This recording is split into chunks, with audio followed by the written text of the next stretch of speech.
Hey guys, thanks for stopping by my channel. I'm Busy Bee Travels, and I'm going to just jump right into the nitty gritty of all things solo travel.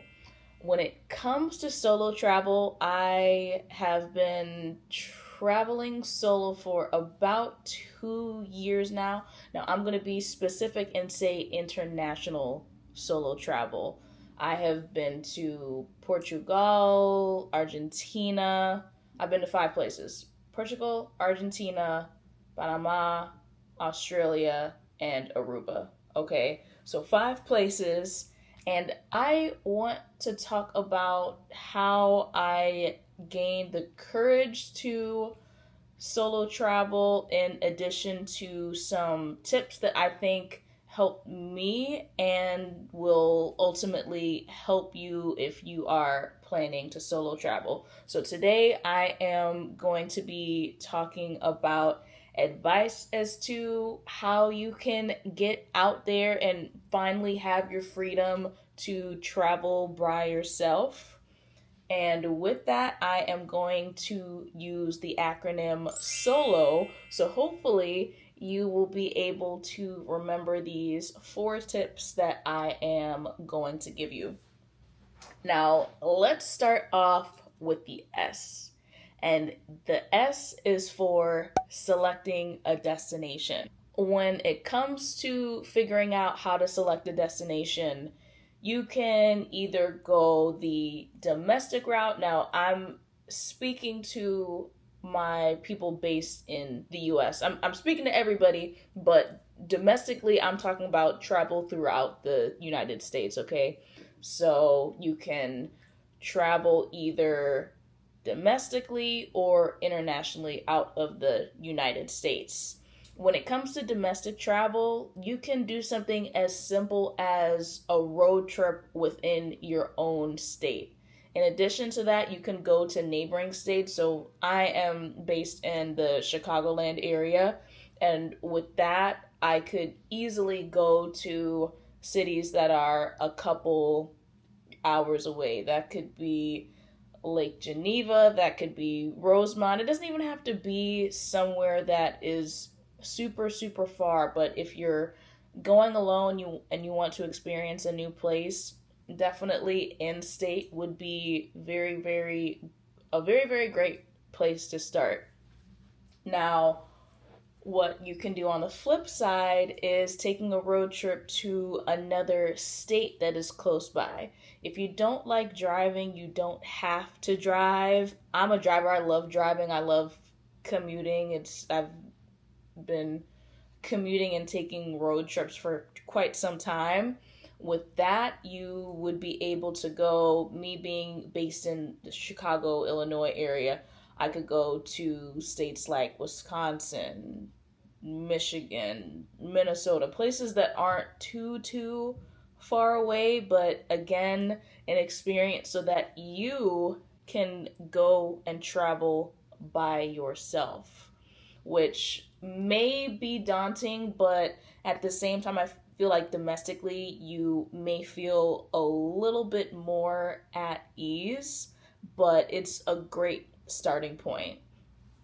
Another thing that you can do on the domestic side of things, if you're thinking to just stay in the United States or wherever you may live, another option that I think is great, especially if you want to take a flight or maybe a little bit of a longer trip, but not going outside the country, would be to fly someplace where you know that you have friends or family there, okay? I'll give you an example. It was the first time that I ended up taking a domestic trip, and I ended up going to Memphis, Tennessee, which was so much fun. The reason that I went is because one of my good friends was getting married out there. He's from there, and with that, I traveled solo. Really, the only person that I knew out there was the groom. But other than that, I stayed a couple extra days in addition to the day of the wedding, and I was able to have fun by myself, and it was a really great experience being able to try the food out in Memphis. It was my first time actually in the city and in the state of Tennessee. So it was something that was really fun. And I was like, why haven't I done this before? So definitely going to a place that is however comfortable you are traveling, whether or not it be a flight, a road trip, a train ride, a bus ride, whatever, if you have friends or family in that particular place, what's great and convenient for you if you're solo traveling, you can either stay with your friends or get a hotel or Airbnb to where you can still have that freedom of figuring out what you want to do. On the flip side of domestic travel, if you want to travel internationally outside of the country, I would definitely recommend figuring out if you want to try and maybe practice a language that you have been trying, maybe in school or just for personal reasons. If you're wanting to learn about a different culture that has been really on your mind, for example, a destination that I would love to go to that I have not been to yet is Japan. Oh my gosh, I love Japanese food. I love anime. I love the people. I feel like that would be one destination at some point in time that I would love to go to, but on that side, I don't know if I would solo travel there just because I feel like I know so many people that want to go there. So I would probably make a group thing of it. But I have heard that people have went solo traveling in Japan. That may be for another video.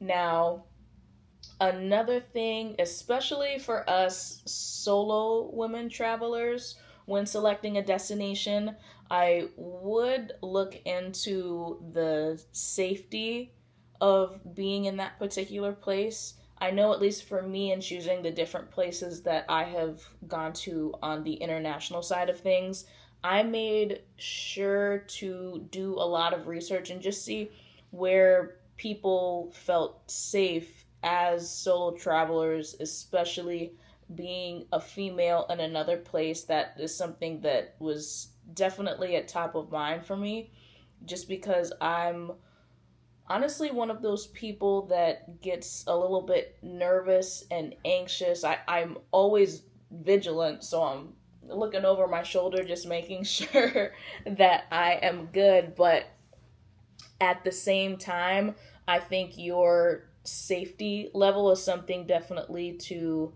keep in mind when you are choosing a place and selecting a destination for your next solo adventure. Now, the next tip that I have is the O, the first O in solo, and that is, I don't think that you're going to get it, but it is online banking. When I say online banking, I am talking about your finances, your budget. You want to have an idea of how much you have in your bank account, how much you want to spend, and if you need to budget for that. So I would definitely say look at your finances before planning that trip. And if anything, budget. Put aside money for that trip that you are wanting to take in the future for your solo travels and figure out how much you actually want to spend. When it comes to figuring out the money piece of things, you want to look into your flight, possibly, if you're going to be getting gas at times, if you plan to do a road trip. I would look into how much maybe bus or train tickets may be. Also, Ubers, if you end up maybe doing an international trip, if you want to take Uber, some type of Lyft ride share, and getting bus passes, the transportation part of things can definitely add up. So that aspect of online banking or your budget is absolutely something to think about. I would also figure out the budget that you would like for your accommodations. If you're going to do a hotel, an Airbnb, I know at least for me, I prefer hotels only because I feel that they're more likely than not or are a lot of people that are also staying at the hotel. There's a lot of amenities that they have that I enjoy, possibly being something like pool, restaurants on site, things of that nature. That's always really great to consider. Otherwise, if you end up doing something like I'm trying to think. If you're trying to do like an Airbnb Verbo type of situation, that is something that you can opt into as well. I did an Airbnb when I went to Aruba, which was actually extremely nice. I felt safe even being a solo traveler, but that's something to take into consideration. And you have to remember that when you go to these places, wherever you end up going to, domestic or otherwise, you want to figure out what type of things, activities you want to do, food. There's a lot of things that come into your online banking budget aspect of figuring out exactly how you're going to get there and fund your solo travels. So definitely think of those things when you end up trying to plan for your trip. The next letter in solo is that L. And the L is for learning.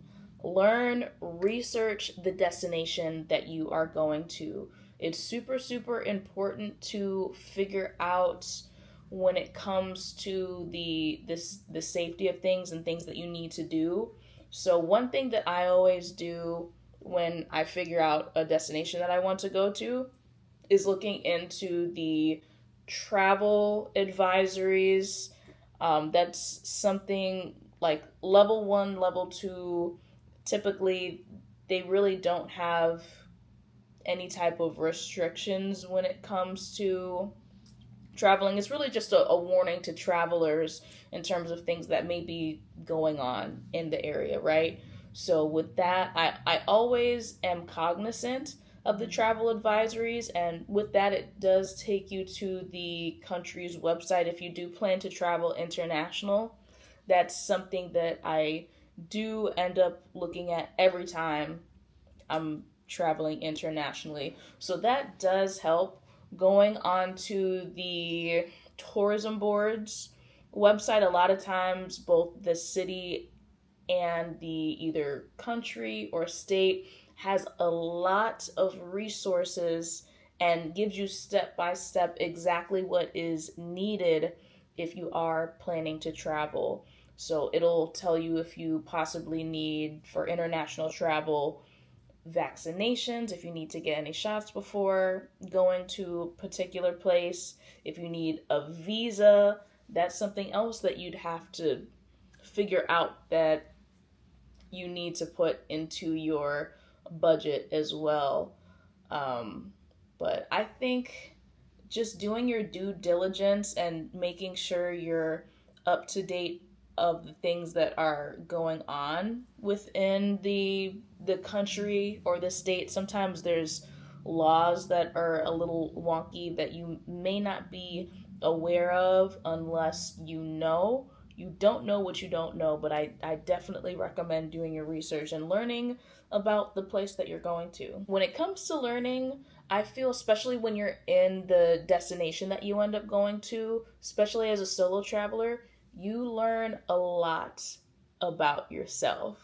And in learning about yourself and just planning, figuring out things to do, you may be one who is spontaneous and just does things, go with the flow when you're traveling. Otherwise, if you are a planner, I would recommend just trying to figure out some type of rough itinerary activities to do while you're there. There's a lot of trip, I'm trying to think, like, there's a lot of tour companies and things of that nature. I use a lot of Viator, TripAdvisor, Get Your Guide, where you're able to get connected with different experiences around the world. You may even be able to find it in your own city, honestly.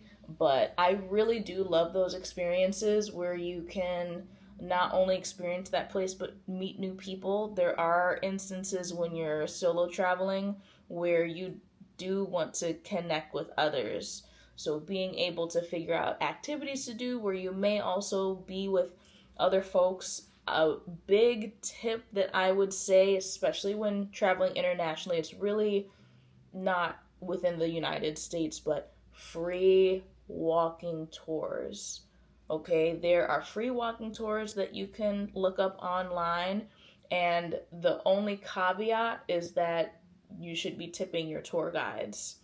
And it's a great way to acclimate yourself when you're in a new destination. And I have met so many people on these free walking tours.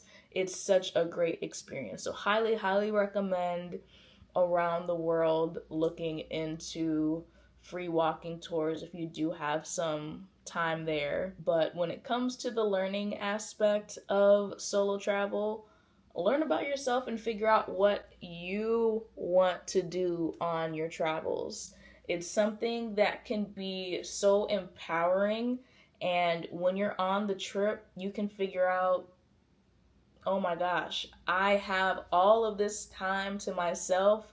If you want to get up, get breakfast, if you want to sleep in a little bit, do some activity that maybe somebody else on your trip wouldn't want to do, you don't have to have that conversation with anybody else because you're traveling by yourself.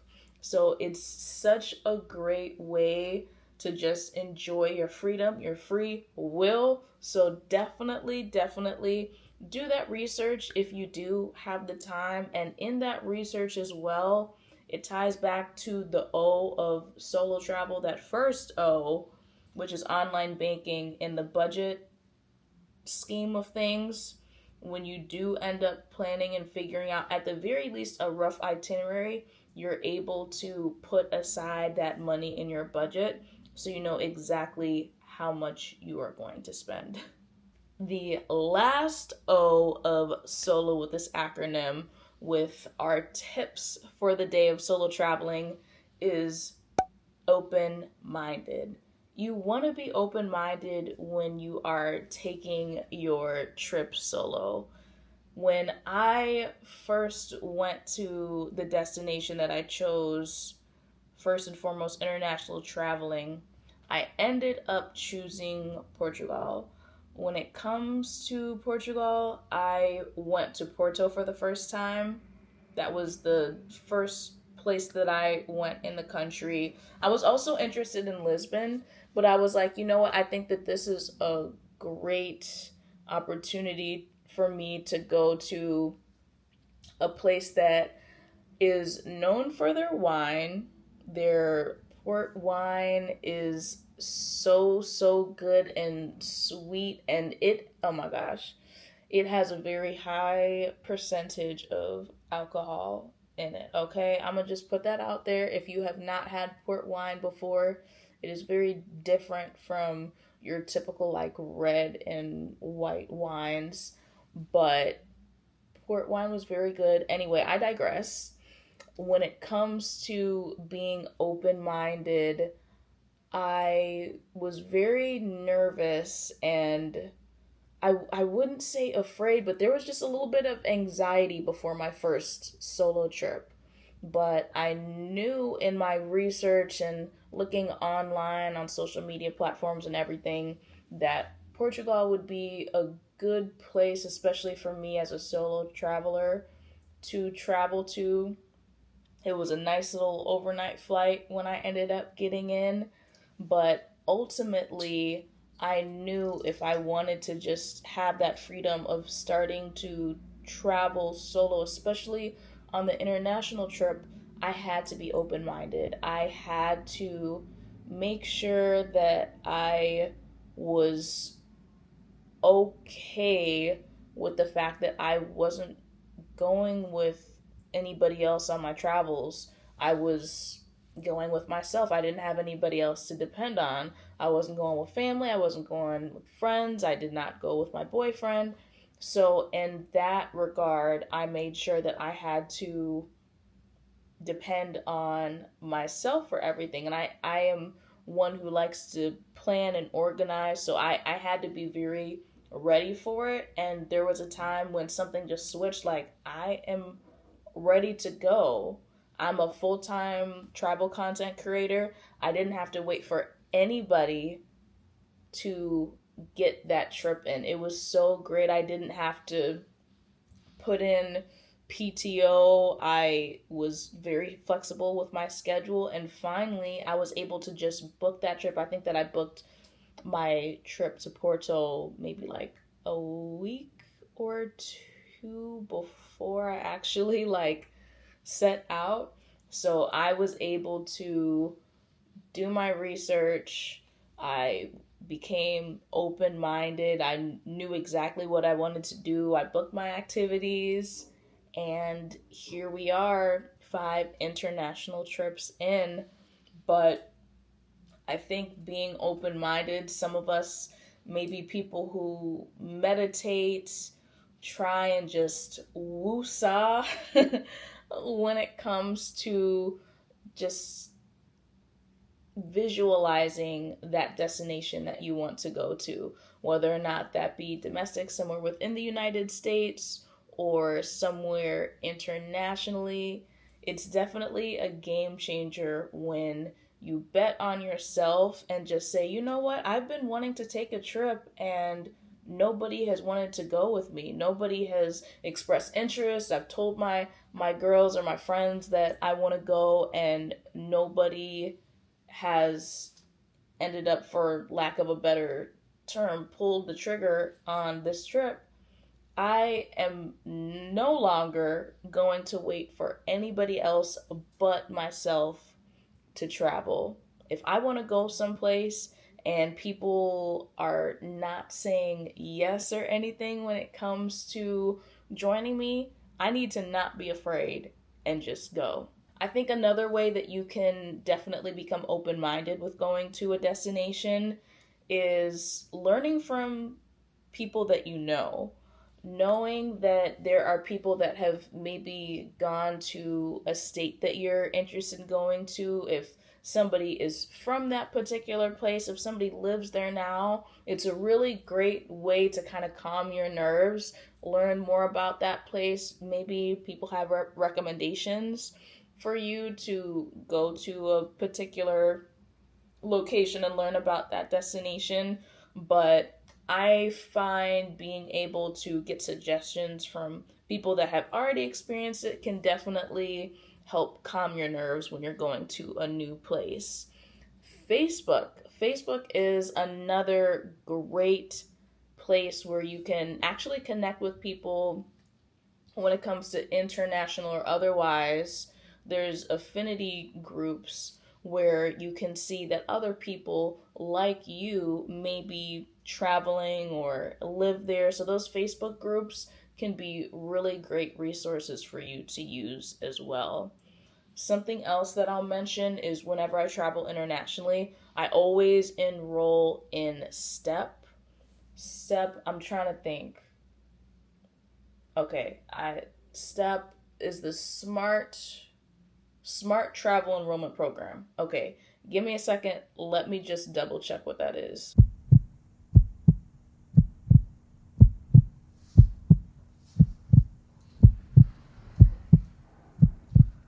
Okay, sorry about that. I have to check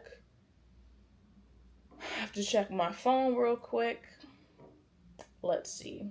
All right, I have got the information here, so I wanted to make sure I got the acronym for STEP right. It is the Smart Traveler Enrollment Program. So it is something free that U.S. citizens can enroll in, and it's where you essentially provide your information in terms of the international destination that you're going to. You put in your personal information, when you travel, when you're planning to travel, where you're staying. It'll give you the information in terms of the closest U.S. embassies to you that are located in destination when you end up actually going to said destination. And it really is able to provide you with updates in case things are going on in that destination. It'll tell you if there may be like uh, weather related things, just things to be up to date with. You're also able to put emergency contact information. So if anything were to happen to you internationally, your emergency contacts would be contacted. It just is a safeguard, at least for me, and it's just something that I feel I am able to enroll in, and I get notifications and updates if there are things that go on in said destination. So it's something that you can look into. Again, it is free. It's very quick to input your information on the website. But I don't know, something to think about. I'm trying to think if there's anything else that I wanted to tell you guys. But yes, the STEP program is definitely something that you should consider enrolling yourself in whenever you travel internationally. But other than that, I think that's it. So, guys, when you are solo traveling, do not forget these 4 tips of solo. That is 1, select a destination, 2, online banking, 3, learn, and 4, open minded.